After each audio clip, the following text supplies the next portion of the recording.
Welcome back to channel Butuh Film Gan. Bersama saya, Wawan. Jos. Kali ini kita akan bahas cerita singkat anime The Detective Is Already Dead bagian kedua. Tapi sebelum masuk ke ceritanya, kita mau ngingetin ke kalian, jangan lupa untuk klik subscribe dan like juga guys. Ayo sama-sama bantu channel ini supaya memberikan manfaat dan hiburan ke semua orang. Oke. Cerita pun berlanjut. Alicia kini menjadi detektif. Dia pun benar-benar begitu tampak bersemangat. Kemudian, dia berusaha mencari informasi tentang batu safir itu bersama Kimizuka. Mereka pun berkeliling di kota itu dan Kimizuka mengejar Alicia. Sore harinya, Alicia melihat sebuah cincin yang menarik perhatiannya di pedagang pinggir jalan. Lalu mereka bertiga pun merayakan siesta yang sudah kembali sembuh di sebuah kafe. Alicia pun bertekad ingin menemukan batu safirnya dan meninggalkan mereka berdua di kafe itu.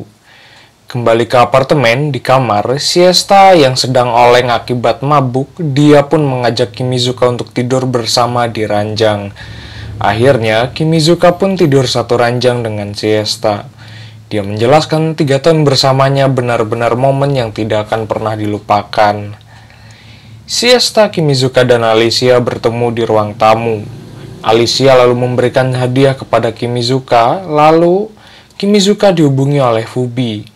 Kimizuka menjelaskan 2 minggu yang lalu bertemu dengannya soal pembahasan Jack sang pencabik.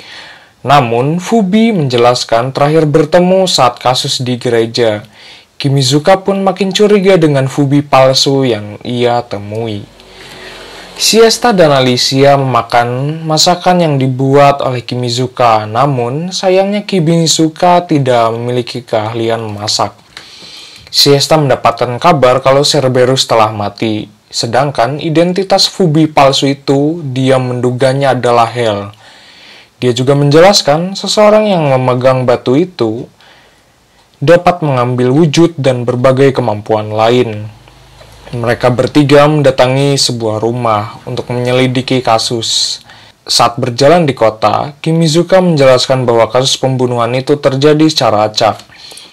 Sedangkan, Siesta tetap berusaha untuk memojokkan Hel. Kimizuka berjalan bersama Alicia dan memberikan cincin yang dia inginkan sebelumnya. Alicia menyuruhnya untuk memasangkan cincin ke jarinya. Datanglah Siesta pada momen itu dan membuatnya pundung. Sampai pada malam hari, Kimizuka mengajaknya berbicara pun Siesta tetap tidak mau. Kimizuka kemudian pergi malam itu untuk menyelamatkan Alicia yang terluka. Di rumah sakit, Alicia mendapat perawatan dan ditemani bersama Kimizuka. Saat Kimizuka terbangun dari tidur, jendela pun sudah terbuka dan Alicia hilang dari tempat itu. Kimizuka bersama Siesta menyusuri gereja. Siesta menjelaskan kalau dia curiga dengan Alicia. Lalu muncullah Alicia di sana. Kemudian, Alicia mencoba membunuhnya dengan pisau dan diamankan oleh Siesta secara langsung. Alicia yang tidak sadarkan diri lalu diculik oleh Kameleon dan dibawa pergi olehnya. Untuk menjemputnya, Kameleon menyuruhnya untuk pergi ke markas PES. Siesta dan Kimizuka pergi ke markas PES itu, menaiki perahu bersama Charlotte ke sana. Sesampainya di pulau itu, Charlotte mengendarai motor dengan Kimizuka untuk mendatangi markas. Sampainya di sana, mereka menemui Koumori, manusia buatan yang menjadi psikopat. Koumori menjelaskan tujuan Space itu adalah untuk bertahan hidup dan dapat membuat klon baru. Lalu Kimizuka mengendarai motor untuk menemui Siesta. Dia melihat Siesta terbaring di lapangan. Siesta ternyata berpura-pura mati menghadapi Kameleon yang membuatnya kesulitan untuk menghadapinya. Hel kemudian menghampiri mereka berdua. Hel kemudian bertarung hebat dengan Siesta yang mencoba menahan serangan dengan shotgun kocoknya. Muncul tanaman yang tumbuh dari bawah tanah dan menyerang mereka berdua. Pertarungan antara Siesta dan Hel kembali berlanjut. Sampai akhirnya pedang yang dipegang Hel itu terlepas. Siesta juga menjelaskan kepadanya bahwa dia bertukar kepribadian dengan Alicia. Lalu, tiba-tiba tanah di sana bergemuruh dan muncul monster siluman psikopat. Siesta berusaha menyelamatkan Kimizuka dari serangan monster psikopat itu. Siesta pun terbunuh, jantungnya pun diambil alih oleh Hel. Malam hari di sebuah kota, Nagisa pun berjalan-jalan dan habis berbelanja. Dia kemudian bercerita tentang mimpinya bertemu dengan Siesta.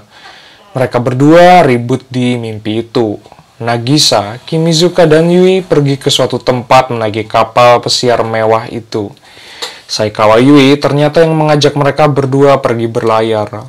Lalu, Charlotte menghampiri Kimizuka di sana dan menjelaskan kalau dia adalah teman lama. Nagisa pun mengakui bahwa dia mewarisi tekad yang dimiliki Siesta menjadi detektif hebat. Sayangnya, Charlotte tidak peduli terhadapnya. Kimizuka pun mengobrol dengan Charlotte sehabis kalah main judi. Mereka kemudian membahas soal warisan yang dimiliki Siesta, yaitu mengalahkan Space. Setelah itu, Kimizuka berkeliling di setiap area kapal itu. Malamnya, dia makan malam bersama Nagisa di restoran.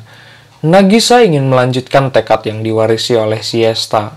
Esoknya, sehabis bangun tidur, Kimizuka mendengar pengumuman bahwa Nagisa disandera oleh salah seorang anggota Space.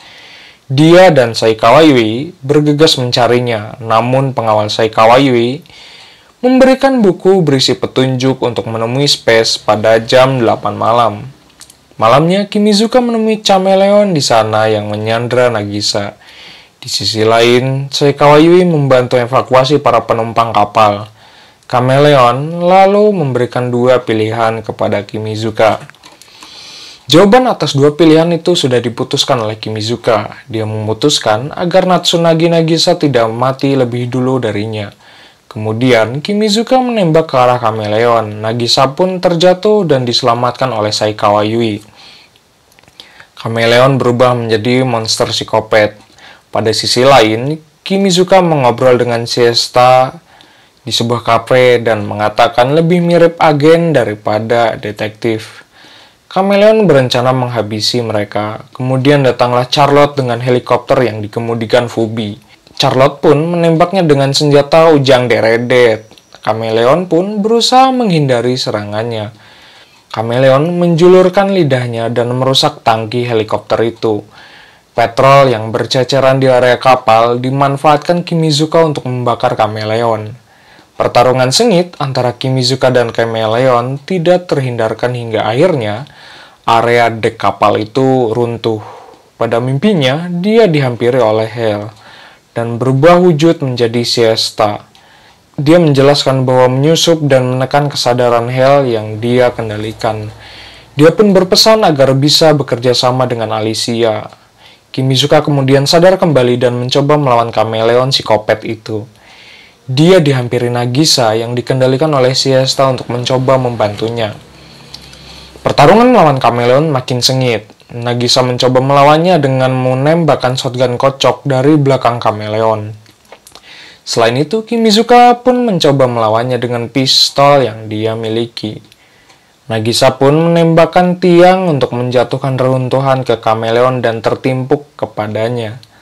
Chameleon kemudian terbangun dan membesarkan tubuhnya. Nagisa dengan mudahnya menghajar Chameleon psikopat itu.